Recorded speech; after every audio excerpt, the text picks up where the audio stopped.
Bismillahirrahmanirrahim. Ketika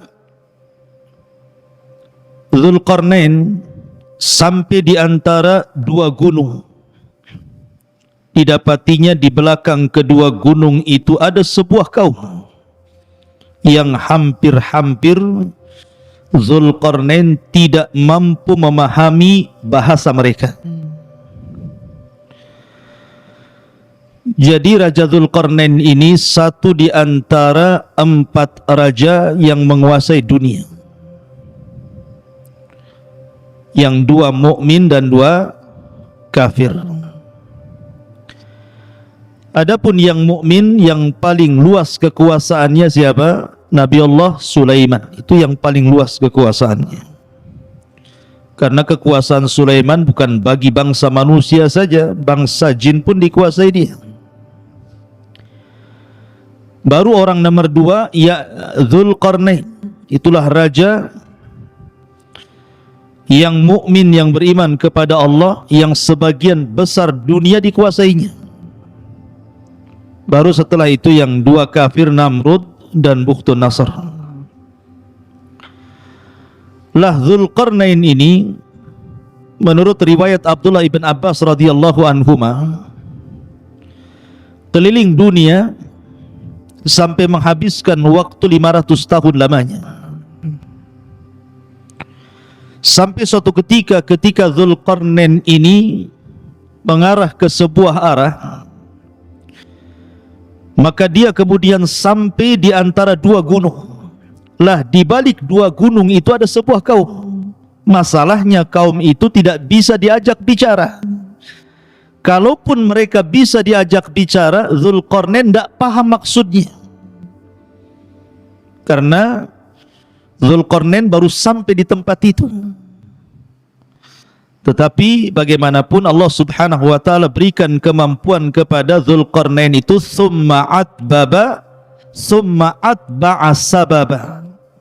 Jadi Dzulqarnain itu diberikan oleh Allah kemampuan untuk memahami apa yang menjadi sulit bagi dia menjadi mudah. Akhirnya diriwayatkan Dzulqarnain mempersiapkan 10 penerjemah. Yang satu penerjemah ke penerjemah yang lainnya itu beda bahasa. Jadi kaum yang tidak bisa dipahami bahasanya ini kemudian bicara kepada penerjemah pertama dengan bahasa lain. Penerjemah pertama, kedua menggunakan bahasa lain lagi. Penerjemah kedua, ketiga menggunakan bahasa lain lagi, sampai 10 bahasa untuk menerjemahkan keinginan kaum di balik 2 gunung itu. Setelah 10 bahasa, Dzulqarnain baru paham. Oh, maksudnya apa? Apa maksudnya keinginan mereka? Itu digambarkan dalam Al-Quran. Qalu, mereka mengatakan, ya Dzulqarnaini, inna Ya'juj wa Ma'juj mufsiduna fil ardi fahal naj'alu laka kharjan ala an taj'al bainana wa bainahum sadda. Mereka mengatakan, ya Dzulqarnain, sesungguhnya ada sebuah kaum namanya Ya'juj dan juga Ma'juj. Mereka adalah makhluk perusak di bumi. Maka bolehkah kami membayarmu, memberikan imbalan agar engkau membuatkan antara kami dan mereka sebuah benteng yang sangat besar, biar mereka tidak datang lagi kemari. Kemudian Dzulqarnain mengatakan, qala ma makkani fihi rabbi khairun fa'inuni biquwatin aj'al bainakum wa bainahum radmah. Maka Dzulqarnain berkata, apa yang telah Allah anugerahkan kepadaku jauh lebih baik dibandingkan imbalan kalian. Akan tetapi bantulah aku dengan kekuatan agar aku dapat membuatkan untuk kalian sebuah benteng yang bisa menghalangi kalian dengan mereka. Lihat bagaimana Dzulqarnain membuat benteng di sini. Allah katakan, atuni zubural hadid, datangkan kepadaku potongan-potongan besi. Hatta idza sawa bainas sadafaini, hingga ketika potongan-potongan besi itu telah terpasang sama rata dengan puncak gunung itu. Jadi besi itu ditancap-tancapkan seperti pagar begitu, sampai tingginya sama dengan gunung itu. Kemudian kata Dzulqarnain, qala khfuhu hatta idza ja'alahu naran qala atuni ufrig alaihi qatran famastata'u an yadharu wa mastata'u lahu naqbah. Maka Dzulqarnain berkata, tiupkanlah hingga ketika besi itu sudah menjadi merah karena terbakar api. Maka dia mengatakan, berilah aku agar kutuangkan ke atas besi itu tembaga yang sangat mendidih. Maka mereka Ya'juj dan Ma'juj tidak dapat mendakinya dan tidak dapat pula melubanginya. Menunjukkan bahwa ini kekuatan yang Allah subhanahu wa ta'ala anugerahkan kepada Dzulqarnain. Dari sini terjadi perselisihan ulama. Apakah Dzulqarnain itu seorang nabi ataukah bukan? Bagi yang mengatakan bahwa Dzulqarnain seorang nabi, berarti mukjizatnya mampu membentuk sebuah benteng yang menghalangi antara Ya'juj dan Ma'juj dengan kaum yang tidak bisa dipahami bahasanya itu. Tetapi bagi yang mengatakan bahwa Dzulqarnain bukan nabi, itu hanya karamah saja. Allah anugerahkan kepada Dzulqarnain karena keajaiban dunia itu tidak lepas dari 3 perkara: mukjizat, karamah, dan sihir. Mukjizat bagi para nabi, karamah bagi para wali, dan sihir bagi para dukun. Yang ingin saya kisahkan bukan kisah Dzulqarnain, tetapi yang saya ingin kisahkan malam ini tentang siapa Ya'juj dan Ma'juj itu. Baik. Di dalam hadis Nabi SAW mengatakan, lan taquma as-sa'ah hatta yakuna qablaha asyra ayatin tulu'us syamsi min maghribiha wa khurujud dabbati wa khuruju Ya'juj wa Ma'juj. Dalam sebuah hadis yang dikeluarkan Abi Dawud, Nabi SAW bersabda, tidak mungkin tegak hari kiamat sampai kalian mendapati 10 tanda dari tanda-tanda besar hari kiamat. Dalam hadis ini disebutkan sebagiannya. Pertama, munculnya matahari dari arah barat. Yang kedua, munculnya binatang bumi yang bisa bicara. Dan yang ketiga, Ya'juj dan Ma'juj. Kapan keluarnya Ya'juj dan Ma'juj itu, ikhwan? Dan siapa Ya'juj dan Ma'juj itu? Ada yang mengatakan bahwa Ya'juj dan Ma'juj itu satu bapak dengan kita. Bukan satu bapak satu ibu. Kalau saya dengan antum itu satu bapak satu ibu, dari Adam dan Hawa. Tapi Ya'juj dan Ma'juj itu satu bapak saja, lain ibu dengan kita. Lalu siapa ibunya? Ada yang mengatakan bahwa suatu ketika Nabi Adam ini ihtilam, mandi ataupun mimpi basah, sehingga sampai mengeluarkan sperma. Lah spermanya Adam ini jatuh ke tanah.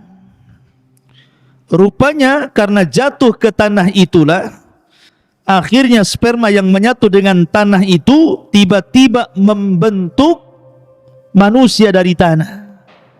Itulah yang disebut dengan Ya'juj dan Ma'juj. Jadi bapaknya Adam, ibunya tanah. Nah, itu pendapat yang pertama. Berarti Ya'juj dan Ma'juj dengan kita itu satu bapak, karena beda ibu. Kalau kita kan satu ibu satu bapak.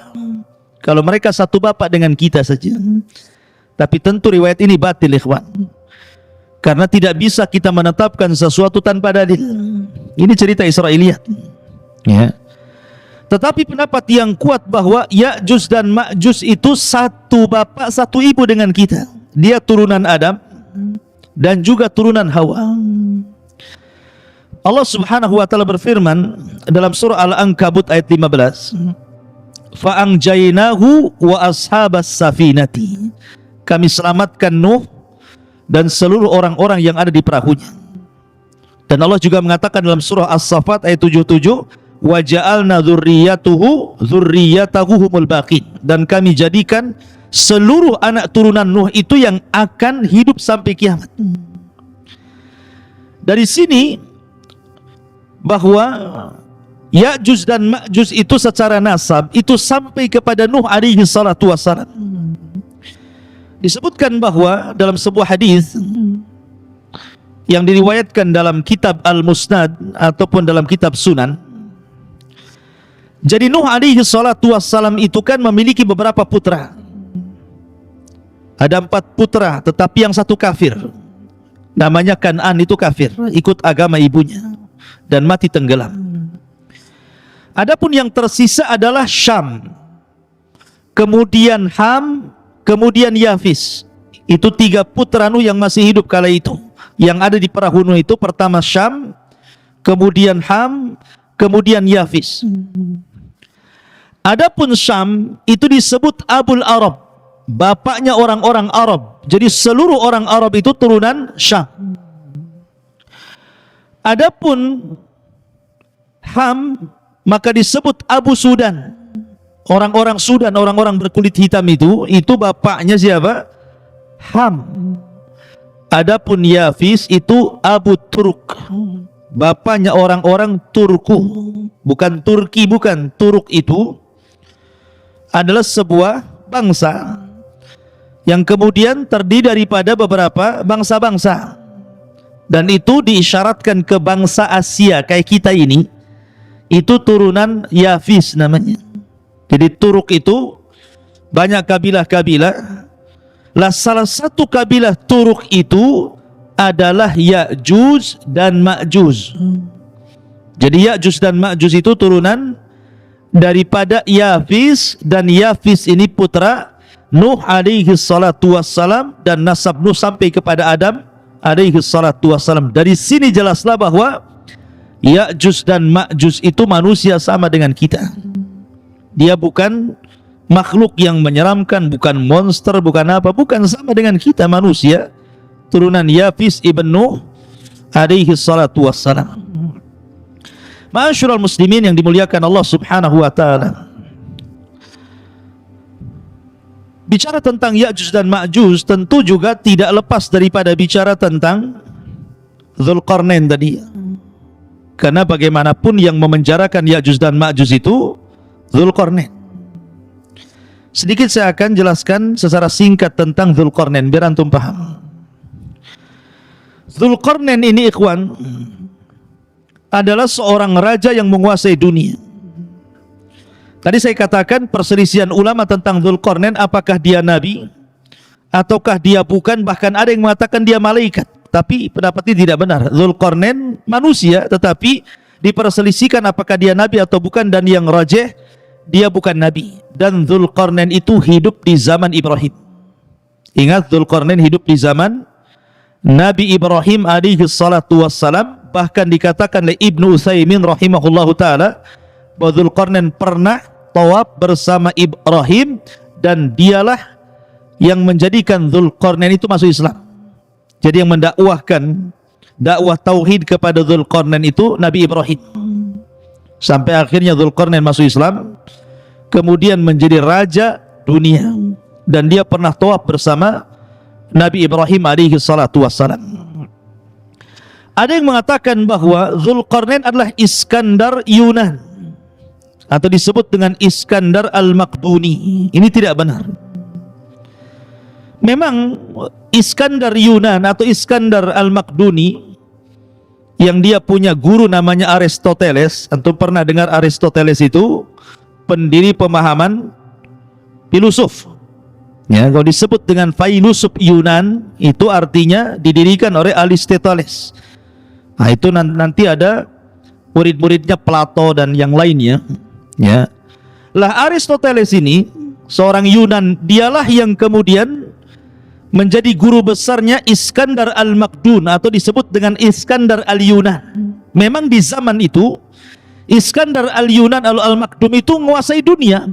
Jadi banyak setelah dia mengalahkan Persia, Romawi dan banyak bangsa-bangsa dikalahkan, sehingga orang menganggapnya dia Dzulqarnain karena menguasai barat dan timur, utara dan selatan. Sehingga sebagian orang mengatakan bahwa Dzulqarnain adalah Iskandar Al-Maqdun yang dididik oleh Aristoteles tadi dan seorang filosof Yunan. Tidak benar. Kenapa tidak benar? Pertama, dari segi zaman sudah berbeda. Dzulqarnain itu di zaman Nabi Ibrahim. Sementara Aristoteles ini jauh dibandingkan di zaman Nabi. Dia berabad-abad, dari mana nggak ketemu. Yang kedua, Dzulqarnain ini seorang muslim, orang yang bertauhid kepada Allah Azza wa Jalla, sementara Al-Iskandar Al-Maqdun atau Yunan itu kafir, sehingga gak ketemu. Dari segi agama saja tidak ketemu. Maka Dzulqarnain ya Dzulqarnain, orangnya lain. Kemudian Iskandar Al-Yunan atau Al-Maqdun ya Iskandar Al-Maqdun, lain lagi. Maka jangan disamakan, itu dua orang yang berbeda. Intinya bahwa Dzulqarnain adalah seorang raja, seorang muslim, masuk Islam di tangan Nabi Ibrahim alaihi salatu wassalam, kemudian menjadi raja dan menguasai dunia. Lah di zamannya inilah Ya'juj dan Ma'juj kemudian dibenteng oleh dia sehingga tidak bisa keluar. Adapun tentang sifat Ya'juj dan Ma'juj itu, bagaimana bentuknya sebenarnya?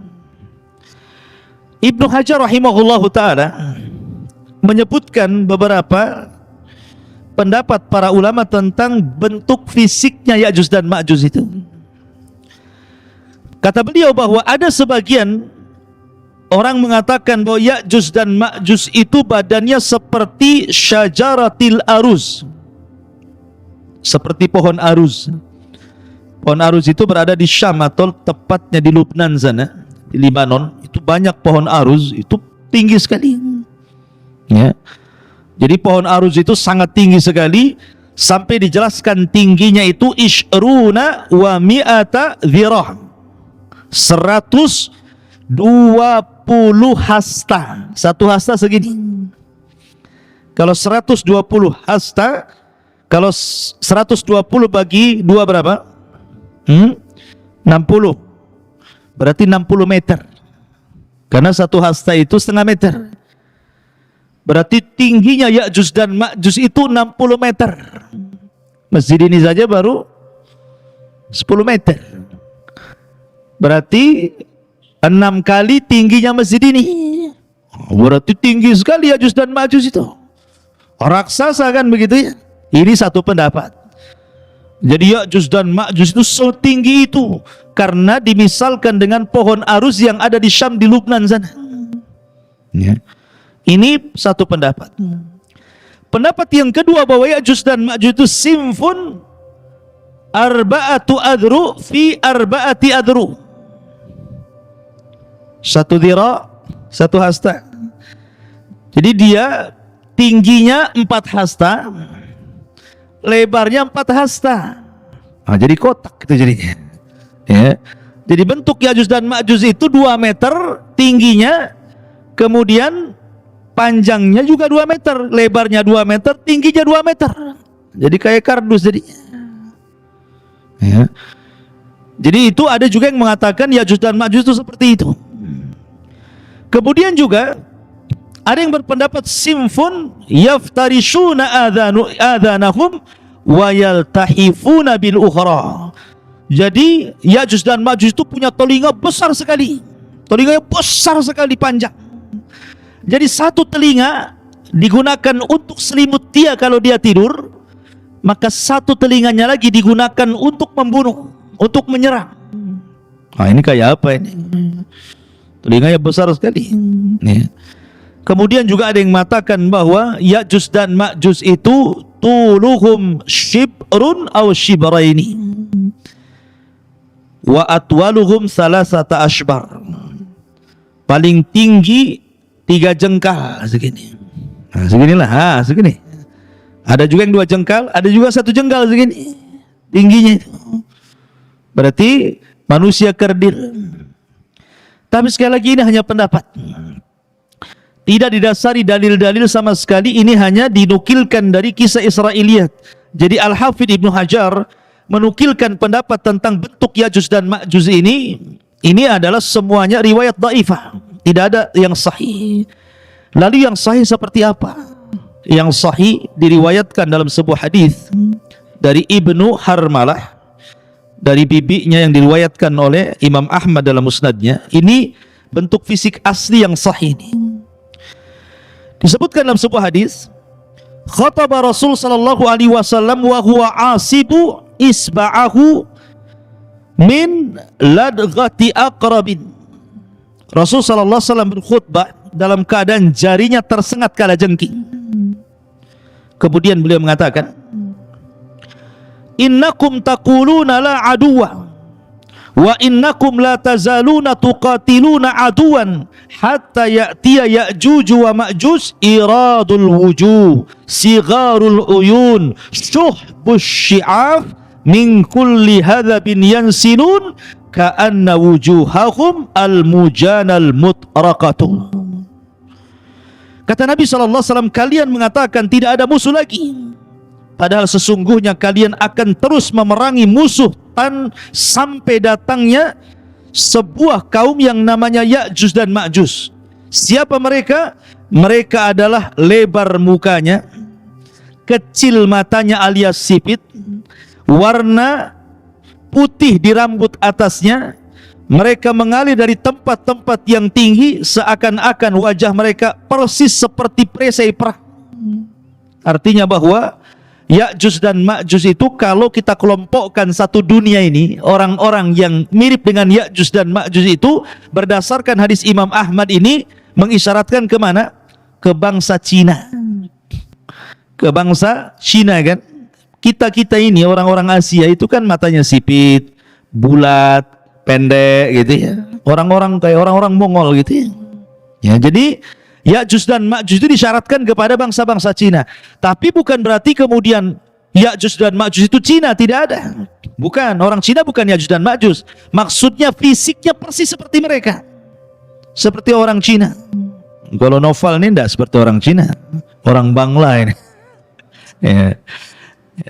Jadi Ya'juj dan Ma'juj itu seperti orang Cina, maksudnya fisiknya, tapi bukan berarti Cina itu Ya'juj Ma'juj, tidak. Karena ada yang berpendapat bahwa Ya'juj Ma'juj itu Cina, bukan. Kemudian benteng yang dibangun Dzulqarnain itu tembok Cina, nggak nyambung, ikhwan. Jaka Sembung nggak nyambung. Kenapa? Karena tadi saya sudah jelaskan ayatnya kan, bahwa temboknya Dzulqarnain itu terbuat dari besi, kemudian dilumuri tembaga. Nah, tembok Cina dari mana? Dari tembok, dari batu bata aja disusun. Yang kedua, tembok Cina pernah roboh sebagiannya. Kalaupun seandainya dirudal itu bisa roboh, tapi bentengnya Ya'juj dan Ma'juj tidak bisa. Kuat sekali. Dan itu berdasarkan Al-Quran dan juga hadis Nabi SAW, tidak mungkin roboh benteng itu kecuali Allah izinkan roboh.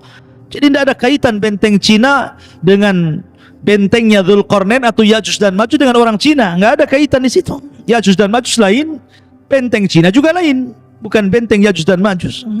Ya, secara fisik ya persis gitu saja. Ya. Ma'asyiral muslimin yang dimuliakan Allah Subhanahu wa taala. Kemudian dari segi jumlah mereka kan sekarang terkurung, ikhwan, karena ada yang mengatakan di balik benteng ini di mana? Apakah dalam tanah, di gua-gua, di gorong-gorong gitu ya, atau di dalam dasar lautan, atau di atas bumi, wallahu alam. Tetapi lihat bagaimana Allah Subhanahu wa taala gambarkan betapa banyaknya mereka. Nabi sallallahu alaihi wasallam bersabda dalam hadis Abi Sa'id Al-Khudri radhiyallahu an. Nabi SAW mengatakan, yaqulullah, berarti di sini hadis qudsi ya, Allah berfirman, ya Adam, wahai Adam. Jadi suatu ketika Allah akan memanggil Nabi Adam. Kemudian Adam mengatakan, labbaika wa sa'daika wal khairu fi yadaik. Kata Adam, labbaik, ku sambut panggilanmu ya Rabb dengan senang hati dan kebaikan semua di tanganmu ya Rabb. Fayaqul, maka Allah berfirman, akhrij ba'than nar. Wahai Adam, keluarkan pasukan penghuni neraka. Hei Adam, keluarkan pasukan penghuni neraka. Kemudian dia mengatakan, inna kulla alfi tis'a mi'atin wa tis'atan wa tis'ina fa indahu yashibus saghir wa tada'u kullu dhati hamlin hamlaha wa taran nasa sukara wa ma hum bisukara walakinna adzaballahi syadid. Qalu ya Rasulullah wa ayyuna dzalikal wahid? Qala abshiru fa inna minkum rajulan wa min Ya'juj wa Ma'juj alfa. Perhatikan. Ya. Kemudian kemudian Allah berfirman kepada Adam, keluarkan pasukan penghuni neraka. Adam bertanya, apa pasukan penghuni neraka itu ya Rabb? Maka Allah mengatakan, mereka dari setiap 1000 orang 999 orang. Jadi perbandingan kita dengan Ya'juj dan Ma'juj itu, jadi kalau ada 1000 orang, maka satu kita 999 Ya'juj dan Ma'juj. Anda bisa bayangkan bandingannya itu. Jadi kalau antum di sini ada 20 orang, dibandingkan dengan Ya'juj dan Ma'juj, setiap satu orang bandingannya 999. Berarti jumlah mereka banyak. Jadi kalau antum melawan Ya'juj dan Ma'juj, antum satu orang melawan 999 Ya'juj dan Ma'juj. Kira-kira menang gak tuh? Antum satu orang lawan satu orang aja kalah antum. Ini 999, bonyok lah. Banyak jumlahnya kan. Macam mana cara melawannya ini? Sekian banyaknya itu kan. Kemudian Allah berfirman, membacakan ayat Al-Quran setelah menyebutkan mereka dari setiap 1000 orang 999 orang.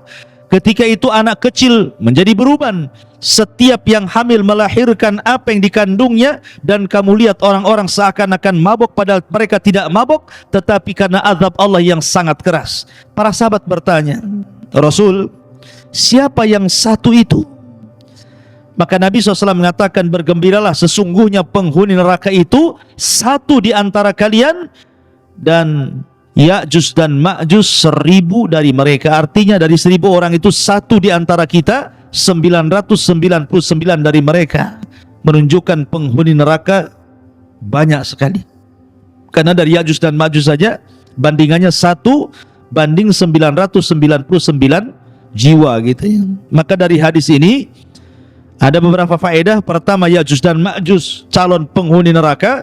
Yang kedua, jumlah mereka besar. Dan yang ketiga, mereka adalah turunan Adam alaihi salatu wassalam. Ada hadis, tetapi memang dilemahkan sebagian para ulama, yang mengatakan bahwa Ya'juj dan Ma'juj itu, jelaskan, Ya'juj ummatun wa Ma'juj ummatun, kullu ummatin arba'atu alafin ummah, la yamutur rajulu minhum hatta yang dura ila alfi dzakarin min sulbihi kulluhum qad hamala silah. Jadi ada hadis yang mengatakan satu orang Ya'juj dan Ma'juj itu tidak akan mati. Tidak akan mati sampai dia melahirkan anak cucunya, sampai jumlah mereka itu 1000 orang. Baru mereka mati. Jadi kalau Ya'juj dan Ma'juj ini mati, pasti sudah memiliki anak cucu dan jumlahnya 1000 orang, dan mereka sudah siap berperang dengan senjata mereka. Tapi hadis ini lemah. Ya. Tapi masyhur dalam kisah-kisah Ya'juj dan Ma'juj kalau dijelaskan oleh para ulama. Taib. Sekarang pertanyaannya, ada di mana Ya'juj dan Ma'juj itu sebenarnya? Karena di masa Khalifah Abbasiyah, ketika itu yang memimpin siapa? Al-Wathiq. Jadi para khalifah di zaman itu berusaha mencari-cari tahu di mana sih letak Ya'juj dan Ma'juj itu, ada di mana sebenarnya? Ada di hutan Jabal Uhud kah? Ada di manakah? Kita tidak tahu. Tapi yang jelas bahwa khalifah-khalifah di zaman dulu itu berusaha mencari tempat di mana Ya'juj dan Ma'juj itu. Lah salah satunya Khalifah Abbasiyah Al-Wathiq mengirim sebuah pasukan besar, kemudian mereka berjalan dari negeri ke negeri, dari daerah ke daerah, dari desa ke desa, dari lembah ke lembah, dari bukit ke bukit, padang pasir ke padang pasir, sampai akhirnya mereka sampai di sebuah benteng yang sangat kokoh. Dan itu disebutkan oleh Imam Ibnu Katsir dalam kitabnya. Jadi pasukan Al-Wathiq Khalifah Abbas ini berhasil menemukan benteng itu. Benteng itu sangat kokoh sekali. Karena ketika itu Khalifah Al-Wathiq bermimpi bahwa terjadi keretakan benteng itu dalam mimpinya. Makanya dia kirim pasukan untuk mencari benteng itu dan ketemu. Rupanya benteng yang sangat kokoh sekali, yang sangat tinggi sekali, yang tidak bisa diretakkan sama sekali. Akhirnya kemudian mereka pun menyisihkan pasukan mereka untuk menjaga benteng itu, kemudian pulang. Memang kisah ini Ibnu Katsir tidak menyebutkan sanadnya, tetapi beliau menyebutkan seperti itu. Cuman letaknya di mana masalahnya? Ya. Lah dari sini ikhwatu fiddin muliakan Allah Azza wa Jalla, sebagian ulama mengatakan bahwa Ya'juj dan Ma'juj itu terletak di antara dua lautan yang disebut dengan lautan Aswad, lautan hitam, dan lautan Qazwin. Namanya lautan Qazwin dan lautan hitam, di tengah-tengahnya. Ada juga yang mengatakan seperti yang dikatakan oleh Al-Imam At-Tabari, Al-Imam At-Tabari rahimahullahu taala, bahwa letak Ya'juj atau bentengnya Dzulqarnain yang dibaliknya itu ada Ya'juj dan Ma'juj, itu baina Armenia wa Adribijan walakin lam yasil ahadun ila dzalik. Kata At-Tabari mengatakan bahwa letak benteng Dzulqarnain atau letak Ya'juj dan Ma'juj itu ada di antara Armenia dan Adribijan. Antara Armenia dan Adribijan, mungkin kalau sekarang mungkin dekat Georgia namanya, Georgia gitu ya. Nah, di sekitar Georgia sana. Nah, sekitar itulah.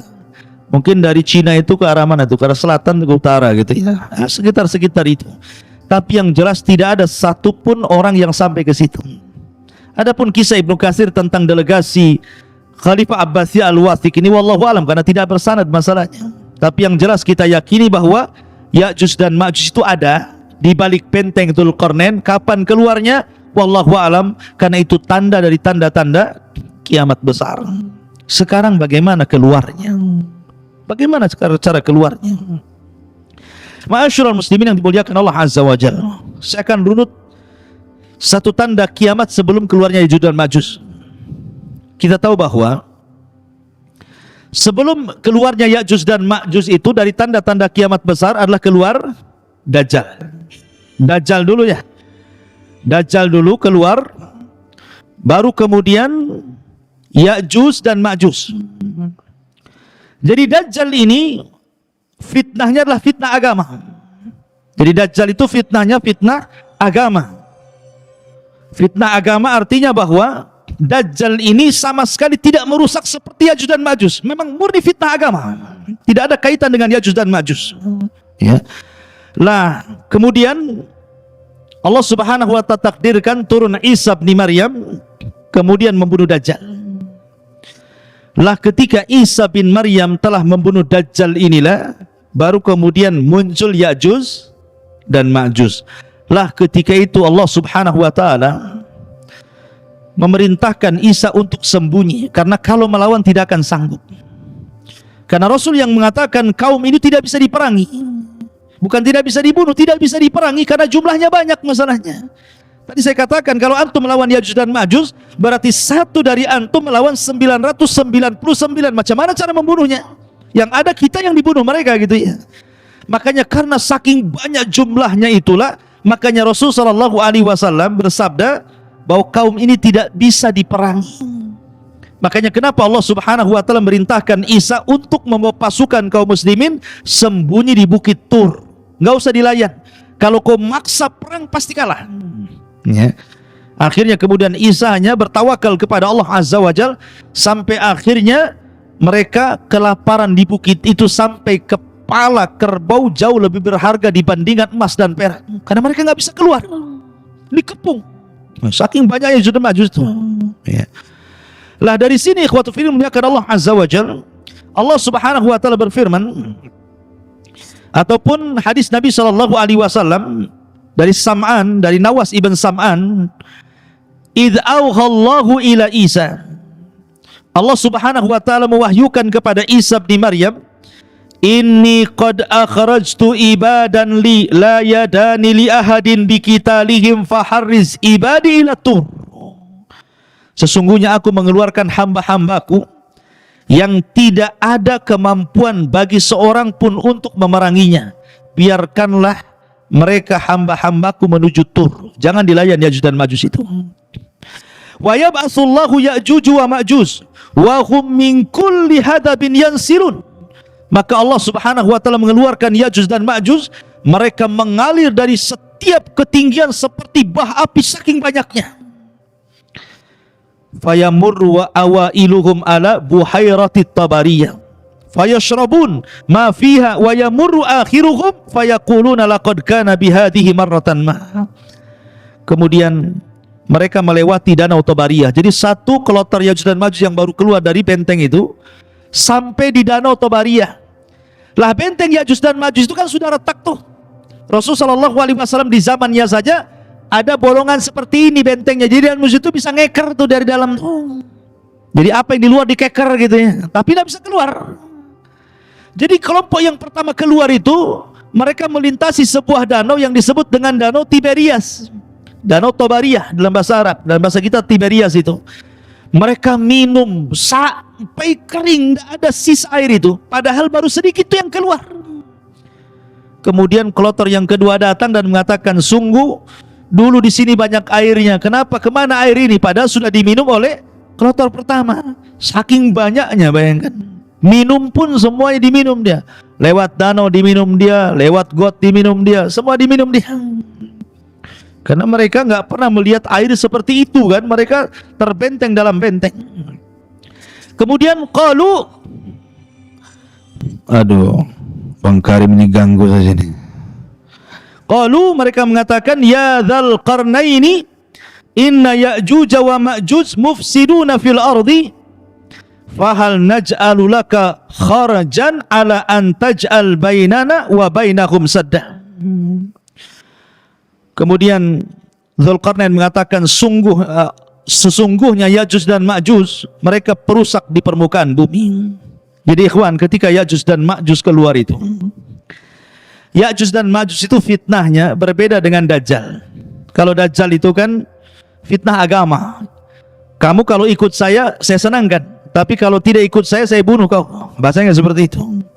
Ataupun mungkin fitnah yang lain. Fitnah dabatul ar gitu ya. Fitnah binatang yang melata dari perut bumi, tugasnya stempel saja. Mukmin kafir gitu. Tapi Ya'juj dan Ma'juj ini memang asli merusak. Tidak ada hubung kait dengan agama. Pokoknya keluar saja, dia dibantainya semua orang yang di luarasnya. Lihat pohon ditebang, lihat bangunan dirobohkan, lihat air disedot airnya, lihat lautan habis dimakannya. Pokoknya semua yang ada di depannya dihancurkan dan tidak dibangun lagi. Jadi tugasnya yang merusak saja. Semua dirusak, hutan dirusak, bangunan dirusak, orang dibantai. Bahkan ada yang mengatakan bahwa kalau dia membunuh di luarasnya bukan hanya dibunuh, dimakan bangkainya. Jadi mereka itu kanibal. Memakan, bahkan sesama mereka pun mereka memakan. Bagi mamanya Ya'juj dan Ma'juj meninggal, salah satu di antara mereka dimakan jasadnya. Sampai seperti itu gitu ya kerusakannya. Jadi ngeri gitu ya. Ya'juj dan Ma'juj itu, makanya wajar kalau seandainya tidak ada satupun ras di luar Ya'juj dan Ma'juj kecuali mereka akan dibantai, dibunuh, dimakan. Kecuali yang sembunyi, mereka selamat. Kalau nggak sembunyi mereka tidak selamat. Makanya kemudian Ya'juj dan Ma'juj ini mereka akan terus menyerang di luarasnya, akan keliling dunia, akan membantai ke desa-desa, ke kota-kota, ke daerah-daerah, ke kutub-kutub. Mereka akan meluas di mana-mana sampai ketika mereka sudah puas karena merasa sudah tidak ada lagi yang diserang, sombong mereka.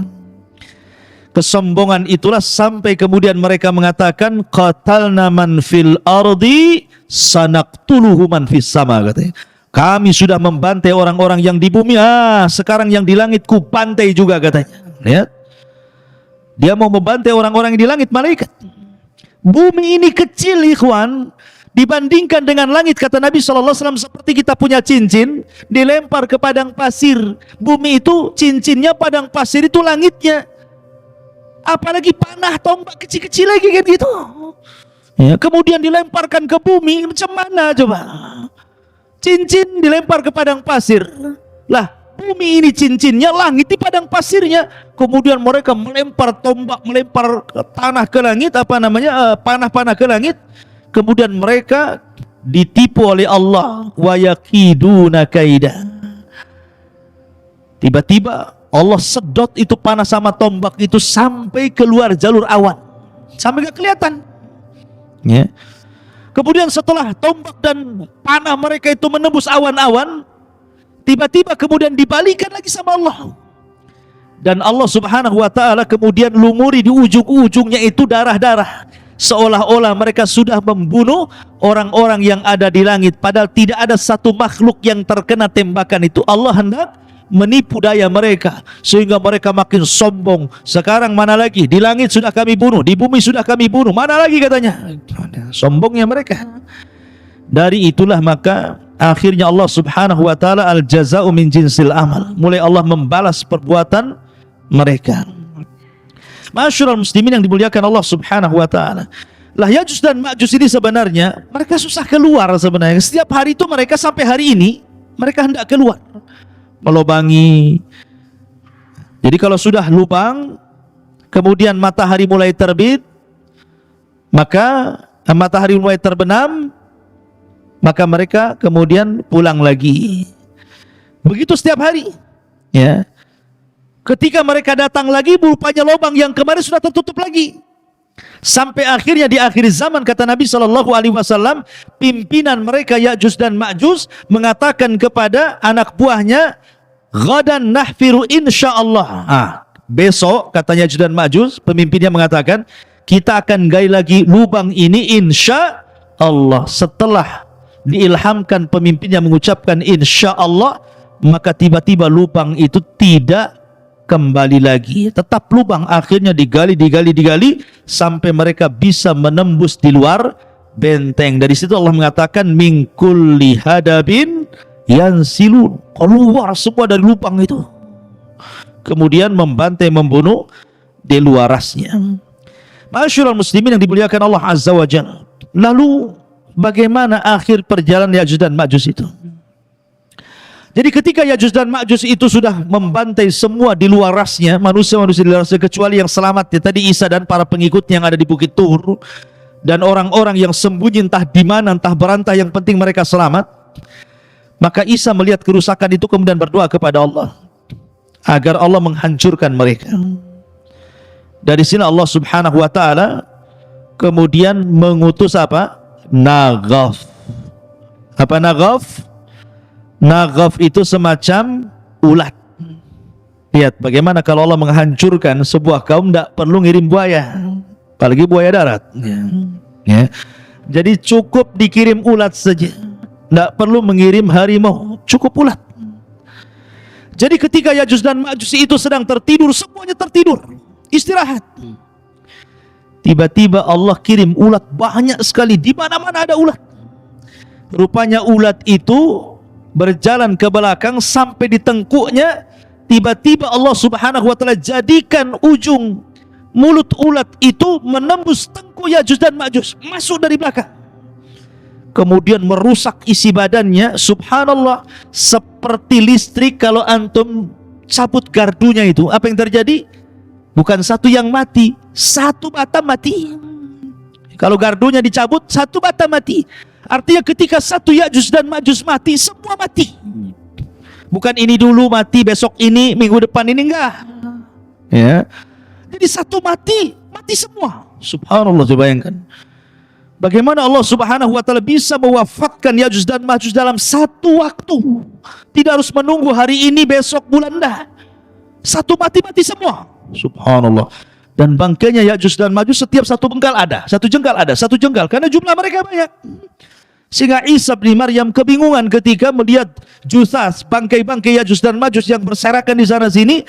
Maka kemudian Isa pun berdoa kembali untuk Allah membersihkan mereka. Dikirimlah burung-burung unta, burung-burung besar seperti unta. Kemudian diangkatlah jasadnya. Dalam riwayat Musnad Imam Ahmad, dilempar ke lautan, entah berantah laut mana. Yang jelas bukan laut Batam sini, yang jelas laut mana, sampai bersih bumi. Yang namanya bangkai dibuang, tetap masih ada sisanya. Maka Isa berdoa lagi agar betul-betul Allah subhanahu wa ta'ala membersihkan bumi. Maka Allah kirimkan hujan, sampai hujan ini membuat banjir, sehingga sisa-sisa Yajuj dan Ma'juj masuk ke sungai-sungai, masuk ke solokan, masuk ke laut-lautan. Akhirnya betul-betul bersih bumi. Allah kembalikan bumi seperti di zaman Adam. Pohonnya besar-besar, sampai pohon delima satu buah, satu kampung bisa masuk ke cangkangnya. Bisa bayangkan? Pohonnya besar, satu buah ada 5, itu kalau dibelah satu kampung bisa masuk ke cangkangnya itu, sambil makan di dalam. Kalau ada 5 sekarang segede gini, sudah kecut lagi kecil gini. Jadi nanti di akhir zaman itu ada 5 itu rumah itu besar sekali. Ya, bisa puluhan masuk di situ. Karena Allah suburkan kembali sebagaimana di zaman ketika awal bumi dihidupkan, subur. Dari sini akhirnya Isa bin Maryam mulai membawa pasukan Imam Mahdi yang sudah meninggal, memimpin dunia, mematahkan salib, kemudian membunuh babi, kemudian menegakkan keadilan. Bagi yang tidak mau ikut syariat Islam maka akan dibantai, bagi yang ikut maka selamat. Sampai akhirnya Isa pun haji. Setelah haji kemudian Isa bin Maryam meninggal dunia. Hanya 7 tahun setelah itu Isa bin Maryam meninggal dunia.